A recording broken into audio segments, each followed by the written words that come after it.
तो वो जो चैप्टर हम लोग स्टार्ट कर रहे हैं आपका जेनेटिक्स एंड इवोल्यूशन यूनिट से, third chapter that is evolution.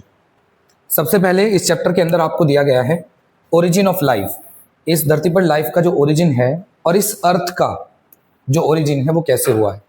पहले हम लोग अर्थ के ओरिजिन पे बात करेंगे कि अर्थ कैसे बनी है इस यूनिवर्स के अंदर। देन हम लोग बात करेंगे कि इस अर्थ पर फिर लाइफ कैसे बनी है। यहाँ पर यूनिवर्स, हमारा अर्थ प्लैनेट, पहली सेल किस तरीके से इमर्ज आउट हुई हैं, किस तरीके से बन के आएंगे, ये सब चीज़ें आपको पढ़ाई गई हैं। सबसे पहला टॉपिक आपका यहाँ पर है इन डिटेल जो हम पढ़ेंगे, यूनिवर्स का ओरिजिन और अर्थ का ओरिजिन। ऑब्वियस सी बात है कि अर्थ तो बाद में जाकर के बनी है, पहले क्या बना था, यूनिवर्स बना था। कब बना था, इंपॉर्टेंट चीज। डेटाबेस क्वेश्चन आने के चांसेस होते हैं एमसीक्यू के अंदर, और नीट के लिए भी इंपॉर्टेंट होते हैं डेटाबेस क्वेश्चन, ध्यान रखेंगे आप। तो यूनिवर्स जो ओरिजिनेट हुआ था वो 20 मिलियन ईयर पहले हुआ था। 20 मिलियन ईयर जो है एक बहुत बड़ा टाइम पीरियड होता है।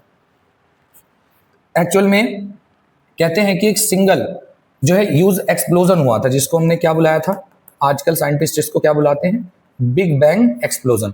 एक्चुअल में ये एक्सप्लोजन कहना गलत है, ये एक्चुअल में था एक्सपेंशन। एक सिंगुलैरिटी करके कुछ पार्टिकल बोला जाता है फिजिक्स के अंदर, कहते हैं उसमें इनफाइनाइट लेवल पे क्या होता है, डेंसिटी होती है, और इनफाइनाइट लेवल पे ही उसका टेम्परेचर होता है। तो कहते हैं कि स्टार्टिंग जो है उसी पार्टिकल से इस यूनिवर्स के फैलने की हुई थी, और ये आपको पता ही है यूनिवर्स कितना बड़ा है, हम अंदाजा भी नहीं लगा सकते। तो कहते हैं उस एक पार्टिकल से ही ये बनना शुरू हुआ था। यूनिवर्स एक्सपेंड हुआ, टेम्परेचर जो है धीरे धीरे क्या होता चला गया, डिक्रीज होता चला गया। पहले टेम्परेचर बहुत हाई था यूनिवर्स का, लेकिन बाद में वो धीरे धीरे कैसा होता चला गया, डिक्रीज होता चला गया ड्रामेटिकली। वहां पर इस पूरे यूनिवर्स के अंदर जो हमें देखने को मिला वो सिर्फ कुछ गैसेस थी, जैसे हाइड्रोजन गैस और हीलियम गैस। इन्हीं के कंडेंस होने से जो है आपकी बाकी की चीज़ें जो स्टार्स और प्लैनेट्स वगैरह बन के आए हैं, डस्ट की वजह से ये बने हैं सब कुछ। स्टार वगैरह हीलियम और हाइड्रोजन की वजह से बन के आए हैं, ये ग्रेविटी की वजह से कंडेंस हुए थे। अगर हम बात करें पुरानी अर्थ की, तो कहते हैं कि अर्थ का जो ओरिजिनेशन जो हुआ था, जो ओरिजिनेट हुई थी, ये कब हुई थी, 4.5 बिलियन ईयर्स अगो।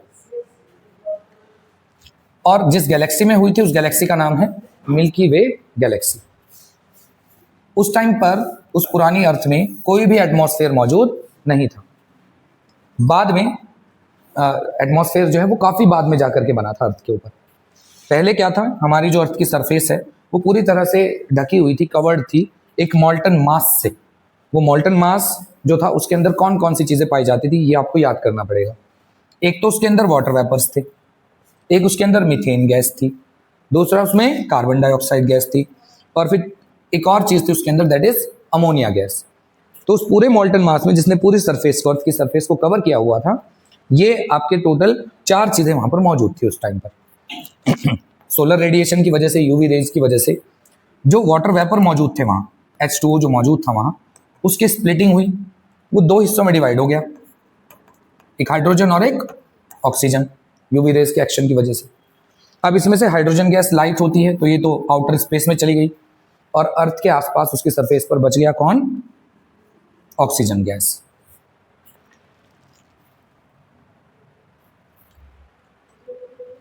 नेक्स्ट आपका टॉपिक होता है कि ओरिजिन ऑफ लाइफ, जीवन का जो ओरिजिन है वो कैसे हुआ अर्थ के ऊपर। यूनिवर्स कैसे बना, बिग बैंग थ्योरी से। अर्थ कैसे बनी, बहुत सारे डस्ट और गैसेस के जो क्या थे, मॉलिक्यूल्स थे, जो डस्ट पार्टिकल थे, उन सबके जुड़ने से बनी है, और बहुत सारे स्टार्स भी इसी तरह से बने हैं।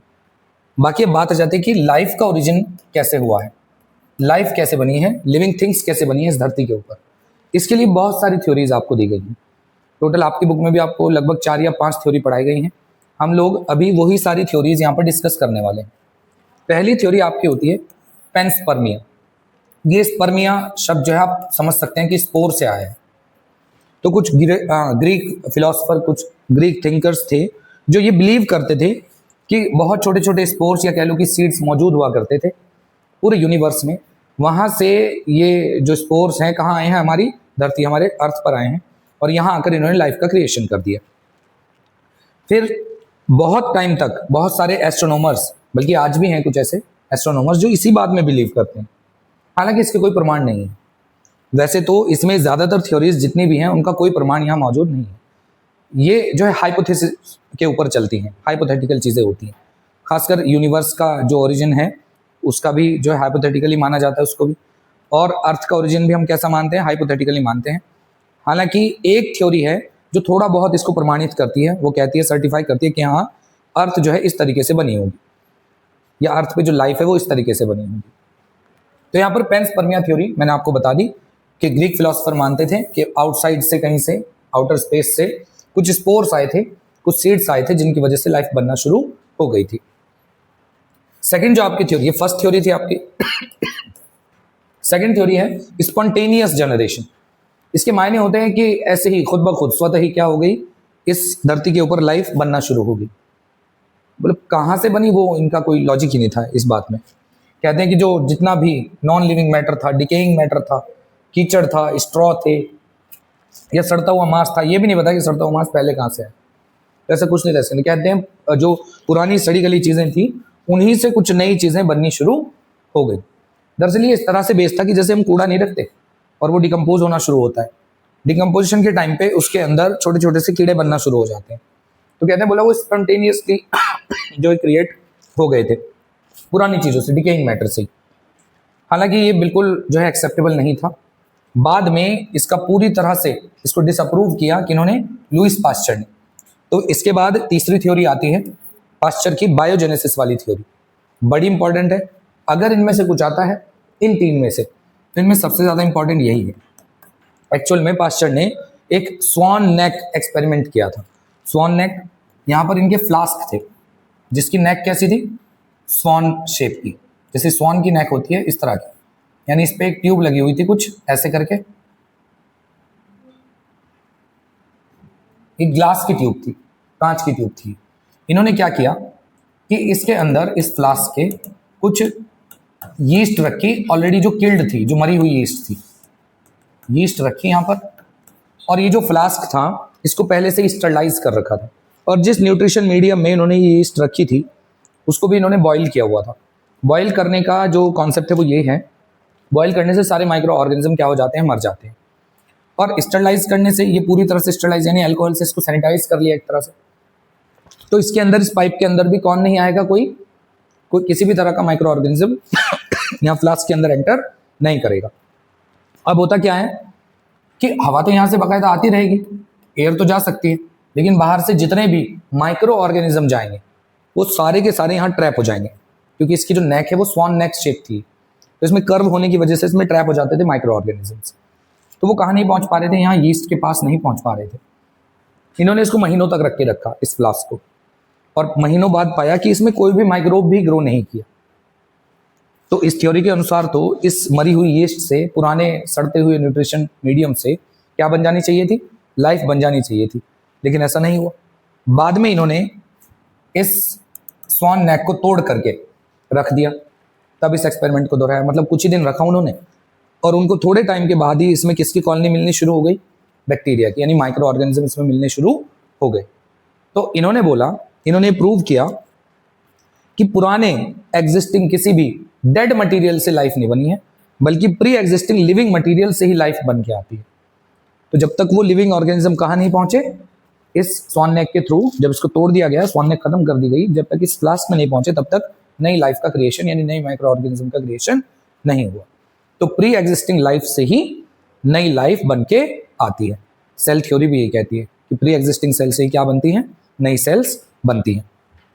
तो इनकी थ्योरी यही थी बायोजेनेसिस की। बायो माने लिविंग थिंग से, जेनेसिस मतलब जनरेट होना, किसका, लाइफ का। तो पुराने टाइम से कोई लिविंग थिंग के मौजूद होने से ही कोई नई चीज, नई लिविंग चीज बन के आती है। नेक्स्ट, सबसे ज्यादा एक्सेप्टेबल अगर कुछ है तो वो ओपेरन और हाल्डेन की हाइपोथेसिस है। सबसे ज्यादा यही मानी गई है थ्योरी। ये थ्योरी नंबर आपका कौन सा है, 4th।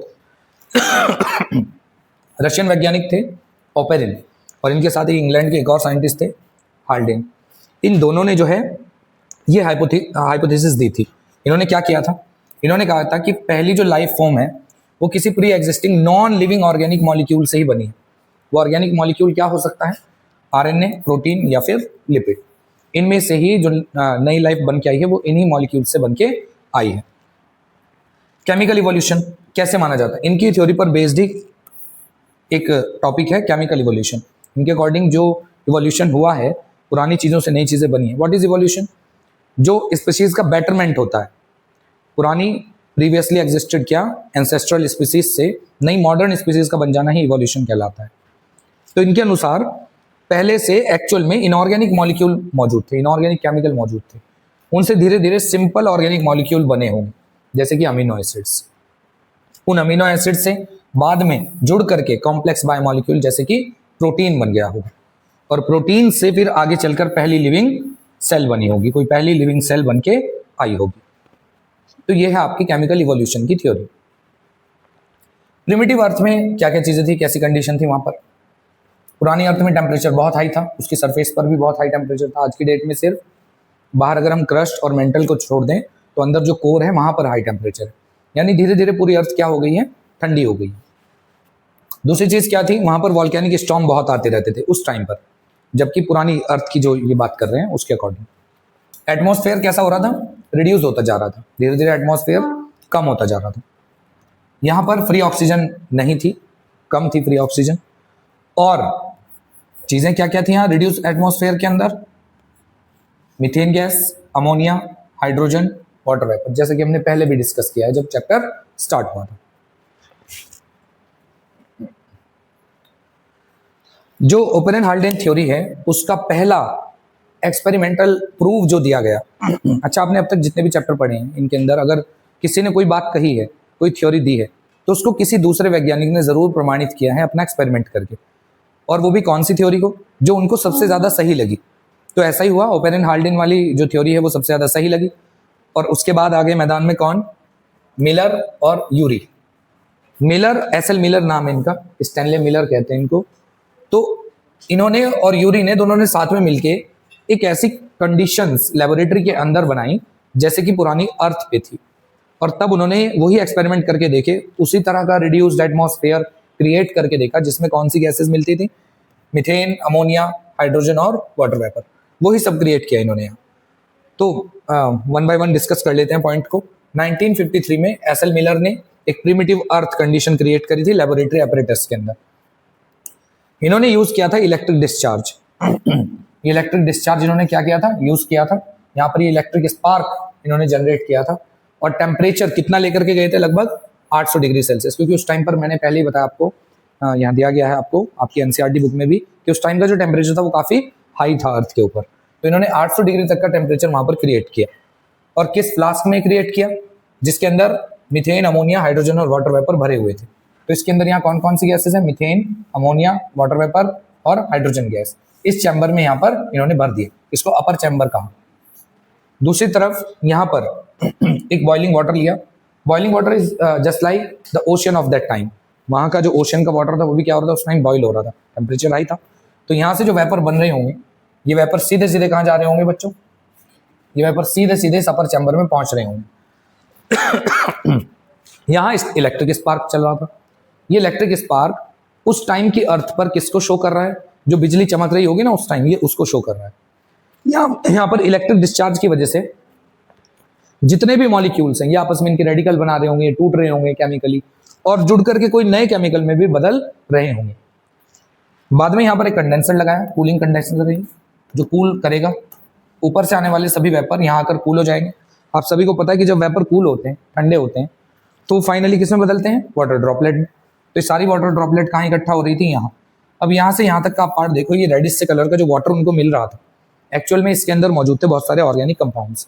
बाद में इनकी लैब टेस्टिंग की गई और वो शॉक्ड हुए कि उनको इस मटेरियल के अंदर से अर्थ जैसा एटमॉस्फेयर, अर्ली अर्थ जैसा एटमॉस्फेयर क्रिएट करके उनको क्या मिला, उनको यहाँ पर मिला एलानाइन, ग्लाइसिन, एस्पार्टिक एसिड नाम की क्या, अमीनो एसिड्स। तो यानी कि उनको फाइनली ये सब चीज़ें, इनमें मैक्सिमम चीज़ें कैसी थी, इनऑर्गेनिक। आप अमोनिया देख लीजिए, आप वाटर देख लीजिए, हाइड्रोजन देख लीजिए, ये सारे के सारे मैक्सिमम चीज़ें क्या थी इसमें, इनऑर्गेनिक थी। तो इनऑर्गेनिक से क्या बन के आ रहे थे, एक तरह से ऑर्गेनिक सब्सटेंसेस बन के आ रहे थे। और आप सभी लोगों को पता है कि जब अमीनो एसिड बन जाती हैं तो अमीनो एसिड के जुड़ने से क्या बनता है, प्रोटीन। और प्रोटीन एक मेजर कॉन्स्टिट्यूएंट है किसका, सेल का। तो सेल किससे बनी, प्रोटीन से बनी, और प्रोटीन ऑलरेडी किससे बन गए थे, अमीनो एसिड से, और अमीनो एसिड किससे बन गई होंगी? इनऑर्गेनिक कंपाउंड से, जो उस टाइम के अर्थ पे मौजूद थे। तो इस तरह से माना जाता है कि सबसे ज्यादा जो प्रमाणित कर रही है लाइफ के ओरिजिन को इस अर्थ के ऊपर, वो है केमिकल एविडेंस वाली थ्योरी। आज के लिए आपके इतना इनफ है। आप ये थ्योरीज चार पांच थ्योरी हैं, इन थ्योरीज को आप लोग पढ़ें एक बार, और ये एक्सपेरिमेंट तो बहुत ही ज्यादा इंपॉर्टेंट है, इसके आने के चांसेस एग्जाम में होते हैं। बाकी हम लोग कंटिन्यू करेंगे चैप्टर कल। आप यहाँ तक का इसको कवर कर लीजिए और नोट्स बना सकते हैं अच्छे हैं। Thank you so much.